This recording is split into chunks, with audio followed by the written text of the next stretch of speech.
చైతన్య ప్రసారం. నమస్కారం, మన ధర్మం కార్యక్రమానికి స్వాగతం. ఇవాళ మన ధర్మం కార్యక్రమంలో మన ధర్మ సందేహాలను నివృత్తి చేసేందుకు మనతో పాటు ఉన్నారు ప్రముఖ ఆధ్యాత్మికవేత్త ఆచార్య శ్రీ తాడేపల్లి పతంజలి గారు. గురుగారు నమస్కారం. శ్రీ దుర్గాదేవి నమః. గురుగారు, ప్రతిరోజు ఒక యోగం ఉంటుంది కదా, అలాగే ఈరోజు వరియాన్ యోగం. వరియాన్ యోగం అంటే ఏమిటి? ఎటువంటి ఫలితాలను ఇది మనకు అందిస్తుంది? ఎటువంటి పనులకు ఇది అనుకూలమైనది? బాగుందమ్మా. భగవద్గీతలో యోగక్షేమం వహామ్యహం అనేటువంటి మాట చాలా ప్రసిద్ధమైంది. మనకి ప్రతిరోజు పంచాంగంలో తిథి, వార, నక్షత్ర, యోగ కరణాలు అని చెప్పి 5 అంగాలు కలిస్తే దాన్ని పంచాంగం అంటాం కదా. అందులో యోగం ఈ రోజుకు సంబంధించి వరీయాన్ యోగము అంటారు. వరీయాన్ అంటే ఇదేదో కొంచెం తమిళపు వాసన ఉన్నటువంటి పదంలాగా మనకు అనిపిస్తుంది, కానీ దీని అర్థం ఏంటంటే సంస్కృత పదమేనమ్మా. ఇది శ్రేష్టము అని అర్థం. వర్యుడు అంటారు. వర్యుడు అంటే శ్రేష్ఠుడు అని. అలాగే వధువు శ్రేష్ఠురాలు, వరుడు శ్రేష్ఠుడు. అలాగే వరీయాన్ అంటే మొత్తం మనకి ఉన్నటువంటి 27 యోగాలు ఉంటాయి ప్రతి వాళ్ళకి. ఆ 27 యోగాల్లో అంటే కాలచక్రంలో 360 డిగ్రీల కోణంలో కాలాన్ని విభజిస్తూ 27 యోగాల కింద విడగొడతారు. యోగం అనేది సుమారుగా 24 గంటల నుంచి 27 గంటలు, 28 గంటల వరకు కూడా ఉండొచ్చు. ఇందులో రాహుకాలం కానివ్వండి, విషమ ఘడియలు కానివ్వండి, ఇలాంటివి తీసివేస్తే మంచి కాలం అంటారు దాన్ని. ఆ యోగం, నీకు ఇవాళ యోగం పట్టిందిరా అంటుంటారు చూడండి. అట్లా ఈ వరీయాన్ యోగం ఈరోజు. ఈ వరీయాన్ యోగంలో ఏంటంటే ఇప్పటి వరకు ఏదైతే మన క్లిష్టమైనటువంటి కార్యక్రమం ఏదైతే ఉన్నదో అది ఈరోజు ప్రారంభించుకోవచ్చు. ఆ వరీయాన్ యోగం అప్పుడు ఆ యోగానికి తగినటువంటి ఫలితాన్ని కాలపురుషుడు మనకి అందచేస్తాడు. సూర్యుడు, చంద్రుడు వీళ్ళ యొక్క గమనాలని కూడతారు జ్యోతిష్ శాస్త్రంలో.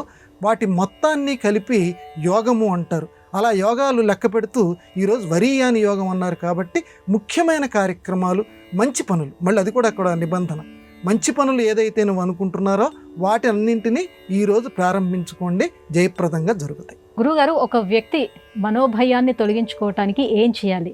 ఈ విషయంలో కంచి పరమాచార్య స్వామి ఏ విషయాన్ని విశ్లేషించారు? నడిచే దేవుడు కంచి పరమాచార్య, ఆ మహానుభావుడి పేరు మనం స్మరించుకుంటున్నాం. ప్రతి వాళ్ళకి కూడా కొంతమంది పైకి చెప్పుకుంటారు, కొంతమంది పైకి చెప్పుకోరు. మనస్సులో ఒక భయం ఆక్రమిస్తూ ఉంటుంది.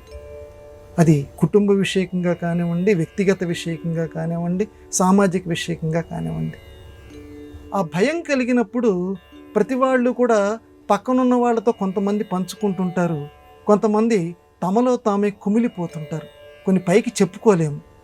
ఆ పరిస్థితుల్లో వాళ్ళకి ఆధునిక శాస్త్రజ్ఞులు కూడా చెప్తున్నారు, గుండె వాటికి స్ట్రెస్ జరుగుతుందని, లేనిపోని ఇబ్బందులు ఎదుర్కొంటారు శరీరం అని చెప్పి.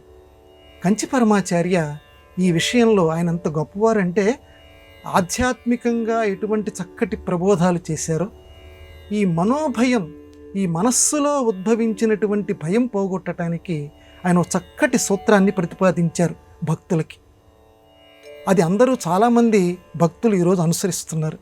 ఏంటండి ఆ సూత్రం అంటే, మన వయస్సు ఎంత ఉంటే ఆ వయస్సుకి 1 నిమిషం చొప్పున రోజు ధ్యానం చెయ్యండి. మీకు ఇష్టం వచ్చినటువంటి దేవుడు కానివ్వండి, దేవత కానివ్వండి, ఆ నామాన్ని లేదా అమ్మవారి యొక్క రూపాన్ని, అయ్యవారి యొక్క రూపాన్ని మనసులో స్మరించుకుంటూ మీ వయస్సు ఎంతో చూసుకోండి. ఉదాహరణకి నా వయసు 60 సంవత్సరాలు. 60 సంవత్సరాలు అయినప్పుడు నేను రోజు మొత్తం మీద 60 నిమిషాలు 60 నిమిషాలు ఇక వేరే ఏ విషయము ఆలోచించకుండా ధ్యానం చేయాలి. నాకు ఇష్టమైనటువంటి దేవతను తలుచుకుంటూ ధ్యానం చేయండి. మీ మనస్సులో భయం అనేది రానే రాదు. ఇది నడిచే దేవుడు చెప్పినటువంటి మాట. ఒక ఐఎస్ఐ మార్క్ అని మనం లోకంలో ఎలా అంటుంటామో, ఆయన చెప్పిన మాట ఇది ఖచ్చితంగా జరిగి తీరుతుంది. కాబట్టి ఎవరి వయస్సు ఎంతో అన్ని నిమిషాలు ప్రతిరోజు కనుక వారు ధ్యానం చేస్తే తప్పనిసరిగా వాళ్ళకి ఎటువంటి భయాలు వాళ్ళ మనసులో ఉండవు, తొలగిపోతాయి. ఇది తిరుగులేనటువంటి సూత్రం. దీన్ని చాలామంది అనుభవపూర్వకంగా, సిద్ధిపూర్వకంగా పొందారు. అందరూ పొందెదరుగాక. గురుగారు, బ్రహ్మదేవుడు సృష్టించిన సరోవరాన్ని రక్షించిన వారు, భక్షించిన వారు ఏ పేర్లతో పిలువబడుతున్నారు? వారు చేసేటువంటి ఆ విధులతో వాళ్ళకి ఆ పేర్లు ఎలా వచ్చాయి? పూర్వకాలంలో బ్రహ్మదేవుల వారు సృష్టి చేస్తూ ఒక సరస్సు నిర్మించారట. అంటే నీరు ఉన్నటువంటి సరస్సు నిర్మించారు. నీటిని రక్షిస్తాము అని చెప్పి కొంతమంది వచ్చారు. నీటిని మేము భక్షిస్తాము అని కొంతమంది వచ్చారు. రక్షిస్తాము, రక్షామహ అన్నవాళ్ళేమో రాక్షసులయ్యారు. మేము నీటిని భక్షిస్తాము అన్నటువంటి వాళ్ళేమో యక్షులయ్యారు. ఏంటండి ఇది కొంచెం తెకమకగా ఉందేమిటి అనిపిస్తుంది. రక్షణ చేసేవాళ్ళు రాక్షసులా? నీటిని రక్షణ చేసేవాళ్ళు రాక్షసులు ఎలా అవుతారు? నీటిని రక్షణ చేసేవాళ్ళు దేవతలు కావాలి కదా. ఆధునిక యుగంలో కనుక మనం ఆలోచిస్తే నీటిని ఎవరు కాపాడుతారో, నీటిని ఎవరు జాగ్రత్తగా వాడుకుంటారో వాళ్ళు దేవతా సదృశుల కింద చెప్పాలి కదా. మరి ఇక్కడ మీరు ఎలా చెప్తున్నారు ఏమిటి? నీటిని ఎవరైతే రక్షిస్తారో రక్షామహ అన్నటువంటి వాళ్ళు రాక్షసులయ్యారు అని ఎలాగంటే, వాళ్ళు ఏం చేశారంటే రాక్షసులు నీటిని రక్షిస్తాము అని చెప్పి నీటిని తమ అధీనంలోకి తీసుకున్నారు. అది రాక్షస ప్రవృత్తి. అంటే నీరు ఎవరికీ చెందకూడదు, ఇది మాకు మాత్రమే చెందాలి, తమకు దగ్గరకే ఉండాలి, ఇతరులకి ఇది పనికిరాదు, ఇతరులు వాడుకోవాలంటే మా అనుమతితోటి కొంతే వాడుకోవాలి. ఇలాగా నీటి మీద ఆధిపత్యం ప్రదర్శిస్తుందో దాన్ని రక్షిస్తున్నామని ఫోజు పెట్టారు. కాబట్టి నీటి మీద అధికారం ప్రదర్శిస్తున్నారు కానీ రక్షిస్తామన్నారు. కాబట్టి అంటే రాక్షస ప్రవృత్తి వాళ్ళల్లో ఉంది కాబట్టి వాళ్ళని రాక్షసులు అన్నారు. ఇక రెండో వాళ్ళు ఉన్నారే యక్షామహ. యక్షామహ అంటే వీళ్ళు మేము భక్షిస్తాము అని అంటే సేవిస్తాము అని అర్థం. నీటిని ఎప్పుడూ కూడా సేవాపూర్వకంగా నీటిని సేవించండి అంటారు పెద్దవాళ్ళు. నీటిని సేవించాలి, ఆహారాన్ని స్వీకరించాలి. అయితే నీటిని సేవించటం అంటే ఏంటంటే సేవ అనేటువంటిది ఒక భక్తిపూర్వకంగా జరిగేటువంటి కార్యక్రమం. ఎందుకండి నీటిని ఎందుకు సేవించాలి అని అంటే, నారాయణుడు అని పేరు, మనందరికీ తెలిసినటువంటి పేరు. విష్ణుమూర్తిని నారాయణుడు అంటారు. నారే అంటే నీటి యందు శయనము కలిగినటువంటి వాడు కనుక మహానుభావుణ్ణి విష్ణుమూర్తిని నారాయణుడు అని అంటారు. కాబట్టి నీటిని సేవించటము అని అంటే ఆ నీరు నారాయణ సదృశ్యం. నారాహ అంటే నీళ్లు. కాబట్టి ఆ నీటిని చాలా జాగ్రత్తగా మనం సేవించాలి. అందువల్ల నీటిని చాలా జాగ్రత్తగా కాపాడుకోవాలి, పొదుపుగా వాడుకోవాలి అని ఆధునిక కాలంలో చెప్పటంలో కూడా ఇందులో కూడా ఆధ్యాత్మిక భావన దాగి ఉంది. కాబట్టి నీటిని ఎవరైతే సేవిస్తారో అంటే చాలా జాగ్రత్తగా వాడుకుంటారో అని ఇక్కడ భావార్థం, వాళ్ళని యక్షులు లేదా మానవులు అనేటువంటి పేరు మీద పిలిచారు. కాబట్టి ఈ రకంగా బ్రహ్మదేవుడి సృష్టిలో నీటిని రక్షిస్తామని చెప్పి దానికి హక్కుదారులైన వాళ్ళేమో రాక్షసులయ్యారు. పంచకుండా జాగ్రత్తగా దాచిపెట్టుకుంటూ నీటిని సేవించేటువంటి వారు యక్షులయ్యారు. గురువుగారు, శ్రీవారి ఆలయంలో సంవత్సరానికి 4 సార్లు కోయిల్ ఆళ్వార్ తిరుమంజనం చేస్తారు కదా, అంటే ఏమిటి, ఏ సందర్భంలో చేస్తారు? కోయిల్ ఆళ్వార్ తిరుమంజనం ఇది తమిళపు పదాలు వాసన కలిగినటువంటి ఒక పదబంధం. మనకి ద్రావిడ భాష అంటారు తమిళాన్ని. తిరుమల తిరుపతి దేవస్థానాల్లో ఎక్కువగా ఈ ద్రావిడ పదబంధాలు ఎక్కువగా మనకు ఉంటుంటాయి. కోయిల్ ఆళ్వార్ తిరుమంజనం అని అంటే, కోయిల్ అంటే కోవెల అని అర్థం, గుడి. ఆళ్వార్ అంటే భక్తుడు అని అర్థం. తిరుమంజనం అని అంటే శుద్ధి స్నానము అని అర్థం. అంటే కోవెలని ఒక భక్తుడి కింద తలంచి ఆ భక్తుడికి చేయించేటువంటి స్నానం, అభిషేకం లేకపోతే శుభ్రపరచటం, దీనిని కోయిల్ ఆళ్వార్ తిరుమంజనము అని అంటారు. ఇది తిరుమల స్వామివారి గుడికి ఉగాది ఎప్పుడు చేస్తారు, ఉగాది ముందు ప్రారంభంలో. ఎందుకనంటే స్వామివారి యొక్క ఆ గుడి ప్రాకారం మొత్తం కూడా చాలా శుచిగా స్వామివారి యొక్క అసలైనటువంటి ఆ మూర్తి మూల విగ్రహం ఏదైతే ఉన్నదో దానికి పలచటి వస్త్రాన్ని చుట్టి ఆ గుడి పరిసరాలు, స్వామివారి గర్భగుడి పరిసరాలు అన్నీ చాలా జాగ్రత్తగా ప్రత్యేకంగా ఉండేటువంటి ఒక సుగంధ ద్రవ్యాల మిశ్రితంతో దానికి ప్రత్యేకం ఉన్నాయి, వాటితోటి శుభ్రం చేస్తారు ఉగాది ఎప్పుడు. అలాగే ఆనివార సంస్థానము అని అంటారు. ఆనివార సంస్థానం అంటే పూర్వకాలంలో మహంతులు అని తిరుమల తిరుపతి దేవస్థానాల్ని వాళ్ళు పరిపాలించేవారు. ఇప్పుడు గనక తీతీదే తిరుమల తిరుపతి దేవస్థానం ట్రస్ట్ బోర్డు అని ఏ రకంగా అంటున్నారో, పూర్వకాలంలో మహంతులు పరిపాలించేవారు. ఆ మహంతులు ఏం చేసేవారంటే ఈ ఆషాఢ మాసం ఇలాంటి ప్రారంభ సందర్భంలో స్వామివారి ముందు, ఆ బంగారు వాకిలి ముందు అప్పటి వరకు ఆ ఏడాదిలో జరిగినటువంటి లెక్కలు ఇవన్నీ కూడా స్వామివారి ముందు పెట్టేవారు. పెట్టి అప్పటి నుంచి కొత్త లెక్కల పుస్తకం ఆ ఏడాదికి పూర్తయిపోతుంది. దానిని ఆనివార ఆస్థానము అని అంటారు, దాని పేరు. కాబట్టి ఆనివార ఆస్థానం జరిగేటానికి ముందుగా కూడా ఈ కోయిల్ ఆల్వార్ తిరుమంజనం చేయటం అనేది ఇక్కడ తిరుమల తిరుపతి దేవస్థానంలో ఉంది. అలాగే వైకుంఠ ఏకాదశి సందర్భంగా కూడా కోయిల్ ఆల్వార్ తిరుమంజనం తిరుమలలో జరుగుతుంది. మొత్తం మీద ఏంటంటే ఇక్కడ చాలా పవిత్రమైన భావన ఏంటంటే కోవెలని ఒక భక్తుడిగా చూడటం. ఎందుకంటే స్వామివారి కొలువై ఉన్నటువంటి ఆనంద నిలయం, ఆ ఆనంద నిలయం ఉంది కాబట్టి మొత్తం ఆ పరిసరాలన్నీ కూడా చాలా పవిత్రమైనవి. కాబట్టి భక్తుడి అంటే ఎత్ర భక్తా గాయంతే, నా భక్తులు ఎక్కడ పాడుతూ ఉంటారో అక్కడ నేను కొలువై ఉంటాను అని నారద భక్తి సూత్రాల్లో ఆ మహానుభావుడు ఎలా సెలవిచ్చాడో, కాబట్టి భక్తుడి లాంటిది గుడి. కాబట్టి గుడిని కూడా ఇదిగో ఈ ప్రముఖమైనటువంటి సందర్భాల్లో శుభ్రంగా తిరుమంజనం చేయిస్తారంటే శుభ్రంగా దానికి స్నానం లాంటిది చేయిస్తారు అన్నమాట, శుభ్రపరుస్తారని భావార్థం. గురుగారు, కఠోపనిషత్తులో ఉదాహరణను చూపిస్తూ మండనం విసురుడు జీవ ఈశ్వర భేదాన్ని ఎలా ప్రతిపాదించాడు? శంకర భగవత్పాదుల వారి జీవితంలో జరిగినటువంటి అనేకానక ఉత్తమ సంఘటనల్లో ఈ మండనమిశ్రుడి వృత్తాంతం కూడా ఒకటి. ఈ మండనమిశ్రుడినే ఓడించటానికి శంకరాచార్యుల వారు వాదంలో ఈ జీవేశ్వర వాదం వస్తుంది. మండనమిశ్రుడు ఏమని వాదిస్తాడంటే జీవేశ్వరులు, జీవుడు వేరు ఈశ్వరుడు వేరు అంటారు. అది ఆయన మండనమిశ్రుడి వాదం. శంకరాచార్యుల వారి వాదం ఏంటంటే అద్వైతం, జీవుడు ఈశ్వరుడు ఇద్దరు ఒక్కటే. అయితే ఇక్కడ మండనమిశ్రుడిని వాదంలో ఓడించాలి. మధ్యలో ఉభయ భారతి కూర్చొని ఉంటుంది.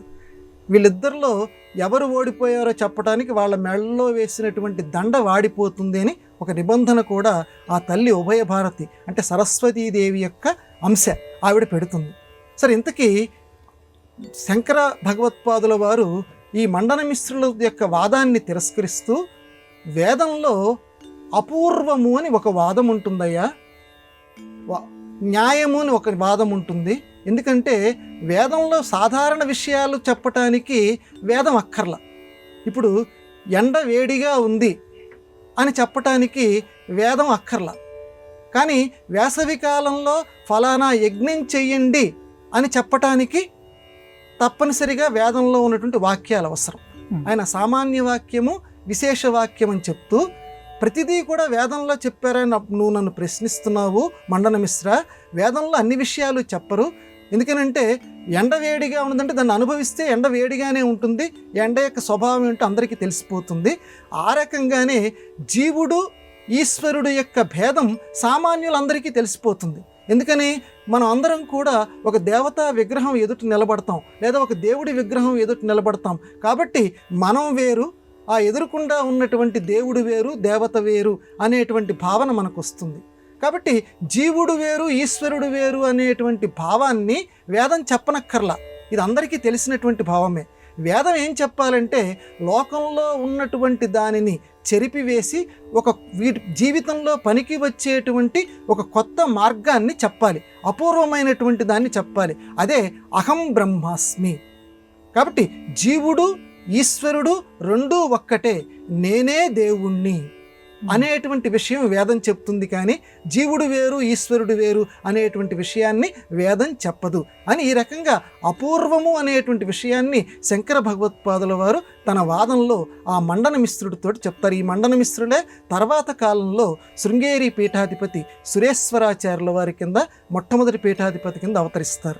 అంటే ఈయన ఈ రకంగా, నేను ఊరికే చిన్న ఉదాహరణ చెప్పాను, ఈ రకంగా అనేక విషయాలు వేదానికి సంబంధించినటువంటివి, ఉపనిషత్తులకు సంబంధించినటువంటివి, ఇది విద్యారణ్య స్వామి రచించినటువంటి మాధవీయ శంకర విజయం అని చెప్పి అద్భుతమైనటువంటి ఒక గ్రంథం ఉంది.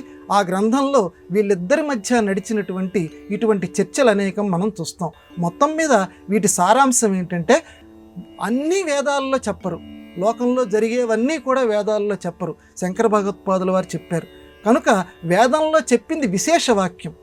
సామాన్య వాక్యాన్ని విశేష వాక్యం ఎప్పుడూ కూడా ఆధిక్యతతోటి తిరస్కరిస్తుంది. జీవుడు వేరు, ఈశ్వరుడు వేరు సామాన్య వాక్యం, అహం బ్రహ్మాస్మి రెండూ ఒకటే అద్వైతం అనేది విశేష వాక్యం. వేదవాక్యాన్ని అందరూ అనుసరించాల్సిందే అని శంకర భగవత్పాదుల వారు చెప్తే మండన మిశ్రుడు కూడా ఆమోదిస్తాడు. ఇది జరిగినటువంటి విషయం. గురుగారు, శరీరం అంతా మనిషి రూపంలో ఉండి తల గుర్రం రూపంలో ఉండే ఉపదేవతలను ఏమని పిలుస్తారు? వీరి ప్రత్యేకత ఏమిటి? లోకంలో మానవులు అయినటువంటి మనకి యొక్క ఆకృతి దేవతలు కూడా సాధారణంగా ఉంటుంది. కానీ దేవతా పురుషుల్లో కిన్నరులు, కిం పురుషులు అని 2 తెగలు ఉన్నాయి. వాళ్ళ యొక్క ఆకృతి కొంచెం తేడాగా ఉంటుంది. ఆ పేర్లలోనే చాలా గమ్మత్తు ఉంటుంది. కిం నరహ, కిం పురుష. కిం నరహ, ఏమి వీళ్ళు మనుషులా అని వాళ్ళని చూడటంతో అనిపిస్తుందట. ఎందుకంటే గుర్రం తల ఉంటుంది, మిగతాదంతా కూడా మనిషి యొక్క శరీరం ఉంటుంది. వీళ్ళని చూడటంతో మనుషులా, కిం నరహ, వీళ్ళు మనుషులేనా ఎందుకని డౌట్ వస్తుంది, నాకు సందేహం వస్తుంది. మెడ దగ్గర నుంచి చూస్తేనేమో మొత్తం మనుషుల్లాగా ఉన్నారు, కానీ మెడ పైకి చూస్తేనేమో గుర్రం ఉంది. కాబట్టి వీళ్ళు మనుషులేనా, కిం నరహ. అందువల్ల వాళ్ళకి కిం నరహ, దాన్ని కిం నరహ అని పలకలేక కిన్నర, నా కింద నా ఒత్తు పెట్టేశారు, మధ్యలో 0 తీసి పడేశారు, కిన్నరులు అన్నారు. అందువల్ల వీళ్ళని ప్రత్యేకమైనటువంటి జాతి కింద పెట్టారు. ఈ కిన్నర జాతి అద్భుతంగా గాయకం అంటే చక్కగా పాటలు పాడటం వీళ్ళు చక్కగా చేస్తారు. వీళ్ళ దగ్గరే వాయిద్యం కిన్నెర వాయిద్యము అని అంటారు. అది వీళ్ళ దగ్గర చాలా సుప్రసిద్ధమైనటువంటి కిన్నెర వాయిద్యం. ఈ రకంగా దేవతల్లో చక్కటి గాయకులు కిన్నెరులు. ఇది కిన్నెర జాతి. ఇక 2వ జాతి ఉంది. ఈ 2వ జాతి కిం పురుష. కిం పురుష అని అంటే కిన్నరులకి వ్యతిరేకం కిం పురుషులు. కిన్నరుల వ్యతిరేకం కిం పురుషులు అంటే వీళ్ళ మొహంకి వచ్చేసరికి ఏమో గుర్రం మొహంలాగా ఉంటుంది, మెడ దగ్గర నుంచేమో మనుషుల శరీరంలాగా ఉంటుంది. వాళ్ళకి వీళ్ళకి ఉన్నటువంటి తేడా కిన్నరులకి కిం పురుషులకి. మెడ వరకు గుర్రం, మిగతాదంతా మనిషి శరీరం. అందుకని కిం పురుష. కిం అంటే సంస్కృతంలో ఏమి, పురుష మనిషియా, వీళ్ళు ఏమన్నా మనుషులా, వీళ్ళు నరులా, మానవులా, కిం పురుష, దాన్నే కిం పురుషులు. ఇది మధ్యలో ఏం పదం వచ్చి చేరలేదు, అక్షరం వచ్చి చేరలేదు, కిం పురుషులు అని పేరుతో వచ్చింది. కాబట్టి ఈ కిం పురుషులు వీళ్ళు ఎంత గొప్పవారంటే, ఎంత పవిత్రులంటే, రామాయణంలో రామాయణ మహామాల రత్నం అని అందరి చేత ప్రస్తుతించబడినటువంటి హనుమంతుడు వీళ్ళు ఉన్నటువంటి ప్రదేశంలో ఉంటాడు. అది వీళ్ళ యొక్క గొప్పతనం. హనుమంతుల వారు ఇప్పుడు ఉండేటువంటి ప్రదేశం ఎక్కడంటే కిం పురుష వర్షము అంటారు. కిం పురుష వర్షము అని అంటే ఈ కిం పురుషులు ఉండేటువంటి ప్రదేశం. రామాయణంలో రాముల వారి దగ్గర అందరూ సెలవు తీసుకొని వెళ్ళబోతూ ఉంటే, స్వామి నిన్ను నేను వదలలేకపోతున్నానంటే రాముల వారు ఉత్తరాఖండలో చెప్తారు హనుమంతుల వారితోటి, నాయనా నువ్వు నిరంతరం కూడా నా నామాన్నే నువ్వు జపిస్తూ ఉంటావు, ఇదిగో ఫలానా కిం పురుష వర్షంలో నువ్వు ఉంటావు, రాబోయే కాలంలో నువ్వు భవిష్యత్ బ్రహ్మ అవుతావు అని శ్రీరామచంద్రమూర్తి చెప్తాడు ఆంజనేయుడికి. కాబట్టి ఆయన ఆంజనేయ స్వామి ఈ గంధమాదన పర్వతంలో ఈ కింపురుష వర్షంలో అక్కడ ఉంటాడు అని పెద్దవాళ్ళు చెప్తారు. ఆ రకంగా దేవతల్లో కిన్నరులు కింపురుషులు అనేటువంటి రకరకాల తెగలు ఉన్నాయి. కానీ ఈ 2 తెగలు మాత్రమే చాలా సుప్రసిద్ధులు. ఇది వాటికి ఉన్నటువంటి నిర్వచనాలు. గురుగారికి మరో సందేహం, ఒకరిని చూసినప్పుడు నువ్వు అంగదుడు లాంటి వాడివిని అంటూ ఉంటారు, అలా ఎందుకు అంటారు? అంగదుడు అంటే అర్థం ఏమిటి? నిజానికి అంగదుడు అంటే రామాయణంలో ఉన్నటువంటి ఒక పాత్ర. వాలికి తారకి పుట్టినటువంటి వాడు అంగదుడు. అంటే యువరాజు వాలి చంపబడిన తర్వాత సుగ్రీవుణ్ణి రాజుగా చేసిన తర్వాత కూడా వాలి చనిపోబోతూ రాముడి దగ్గర ఒక వాగ్దానం తీసుకుంటాడు, నా తర్వాత ఈ రాజ్యానికి యువరాజు కింద అంగదుణ్ణి చెయ్యి అని. ఆ ప్రకారంగానే అంగదుణ్ణి, సుగ్రీవుడు రాజు అయినప్పటికీ అంగదుణ్ణి యువరాజు కింద చేస్తారు. సరే, ఇప్పుడు మన ప్రస్తుత ప్రశ్న ఏంటంటే నువ్వు అంగదుడిలాగా ఉంటావు అని. ఎందుకంటే లోకంలో రామాయణం అనేసరికి, రాయబారం అనేసరికి హనుమంతుల వారే మనకందరికీ గుర్తుకొస్తారు. కానీ హనుమంతుల వారి తర్వాత అంటే రెండో ప్లేస్ అంగదుడు. అంగదుడు రాయబారం రామాయణంలో చాలా సుప్రసిద్ధమైనటువంటిది. రాముల వారు ఎంత కరుణా సముద్రులంటే చివరి నిమిషంలో కూడా ఆయనకి హింస చేయటం ఇష్టం లేదు. ఇక యుద్ధం మొదలు కాబోతోంది. అప్పుడు కూడా ఇక వీళ్ళందరినీ చంపటం అనేది ఆయనకి పాపం ఇష్టం లేక అంగదుణ్ణి లంకకి పంపిస్తాడు. ఒక్కసారి చెప్పిరా మళ్ళీ, అనవసరంగా ఆ రావణుడు తను చనిపోతూ అందరినీ కూడా, లంకలో ఉన్న అందరినీ కూడా మరణానికి గురి చేస్తున్నాడు. యుద్ధం ఆపమని, నా సీతని నాకు తిరిగి ఇచ్చేయమని ఒక్క మాటగా నువ్వు వెళ్ళి చెప్పిరా అని అంగదుడికి మాత్రమే రాముడు చెప్తాడు. ఏమి అంతమంది ఉన్నారు కదా, హనుమంతుల వారికి చెప్పచ్చు కదా, మిగతా వానరులకి చెప్పచ్చు కదా, కానీ ఒక అంగదుడిని మాత్రమే పిలిచి నువ్వు వెళ్ళి చెప్పిరా అంటాడు. అంటే గద అక్కడ పేరు వ్యాఖ్యాతలు విశ్లేషించారు. ఎందుకనంటే శ్రీరామచంద్రమూర్తి విష్ణుమూర్తి స్వరూపం. నేను మాట్లాడితే నేను మానుషం నేను మనుష్య జన్మ ఎత్తాను అని చెప్పి ఆయన చెప్తూ ఉంటాడు, కానీ ఆయన విష్ణుమూర్తి స్వరూపం రామాయణంలో అక్కడక్కడ మనకి కనపడుతూనే ఉంటుంది. కాబట్టి విష్ణుమూర్తి స్వరూపం అనే అక్షరం విష్ణుమూర్తికి సంబంధించిన అర్థాన్ని చెప్తుంది. కాబట్టి అంటే విష్ణువుని గద పొందించేవాడు. అంగదుడు అంటే విష్ణుమూర్తిని పొందించేవాడు, అంటే దైవాన్ని దగ్గరగా చేసేటువంటి భక్తుడు అంగదుడు. కాబట్టి అంగదుడికి అంత ప్రాముఖ్యతని శ్రీరామచంద్రమూర్తి ఇచ్చాడు. ఇది లోపల ఉన్నటువంటి ఆధ్యాత్మిక అర్థం. పైకి ఏంటంటే అంగదుడు చాలా బలవంతుడు. ఈ సుగ్రీవుడు ఒక్కొక్కరిని ఒక్కొక్క దిక్కుకు వెళ్ళమని, సీతమ్మ వారిని వెతకటానికి వెళ్ళమని చెప్తూ దక్షిణ దిక్కుగా కొంత సైన్యాన్ని ఇచ్చి పంపిస్తూ వాళ్ళకి నాయకుడి కింద హనుమంతుణ్ణి చేయల. వాళ్ళని జాగ్రత్తగా మనం పరిశీలించాలి. నాయకుడి కింద అంగదుణ్ణి చేశారు. అంటే అంగదుడిలో చిన్నప్పటి నుంచి కూడా నాయకత్వ లక్షణాలు ఉన్నాయి. కాబట్టి నువ్వు అంగదుడిలాగా ఉన్నావు అని అంటే నీలో నాయకత్వ లక్షణాలు ఉన్నాయి. అలాగే నువ్వు అంగదుడిలాగా ఉన్నావు అంటే నువ్వు చక్కని దైవభక్తుడివి అని అర్థం. నువ్వు అంగదుడి లాంటి వాడివంటే నువ్వు చక్కటి దైవభక్తుడు లాంటి వాడివని. అంగదుడు వెళ్తాడమ్మా, వెళ్ళిన తర్వాత కాలు ఇలా పెడతాడు రావణుడి యొక్క ఆస్థానంలో. పెట్టిన తర్వాత ఈ కాలు కదిలించండి చూద్దాం అంటాడు. అప్పటికే హనుమంతుల వారి దెబ్బకి లంక అంతా చాలా బెదిరిపోయింది. లంకా దహనం అయిన తర్వాత ఈ కాలుని ఎవడన్నా కదిలించగలడా చూస్తానంటాడు. ఎవ్వరు కూడా కదిలించలేరు. అంతటి బలవంతుడు అంగదుడు. కాబట్టి నువ్వు అంగదుడిలాగా ఉన్నావు అని అంటే నువ్వు శారీరక బలము కలిగినటువంటి వాడివి అని అర్థం. అట్లాగే ఎవరు ఈ 100 యోజనాల సముద్రాన్ని దాటి వెళ్ళగలరు అని వాళ్ళకి చర్చ వచ్చినప్పుడు, నేను 10 యోజనాల దూరం వరకు వెళ్ళగలను, 20 యోజనాల దూరం వరకు వెళ్ళగలనని ఒక్కొక్క వానరం చెబుతూ ఉన్నప్పుడు అంగదుడు నేను 100 యోజనాల దూరం వెళ్ళగలను, కానీ తిరిగి వస్తానో లేదో నాకు కొంచెం సందేహము అంటాడు. అంటే నువ్వు అంగదుడి లాంటి వాడివని ఎందుకనంటే ఉన్న విషయం ఉన్నట్టుగా చెప్పగలగాలి. చాలామంది సామర్థ్యం లేకపోయినప్పటికీ నలుగురిలో ఎక్కడ నగుబాటు వస్తుందో అని చెప్పి లేని సామర్థ్యాన్ని ఉన్నట్టుగా చెప్తారు. కానీ అంగదుడు తనకెంత సామర్థ్యం ఉందో అంతవరకే.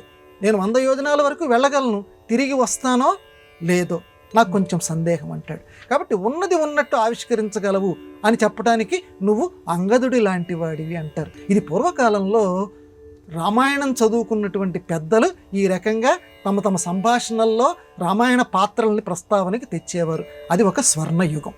గురుగారు, ఇవాటి మన ధర్మం కార్యక్రమంలో మాకు వచ్చిన ఈ ధర్మ సందేహాలన్నీ నివృత్తి చేసినందుకు ధన్యవాదాలండి. నమస్కారం అమ్మా. ఇది ఇవాటి మన ధర్మం కార్యక్రమం. రేపటి మన ధర్మం కార్యక్రమంలో మళ్ళీ కలుసుకుందాం. నమస్కారం. ఈ కార్యక్రమాన్ని తిరిగి చూడాలనుకుంటే www.youtube.com/ETV Life Spiritual లో చూడవచ్చు.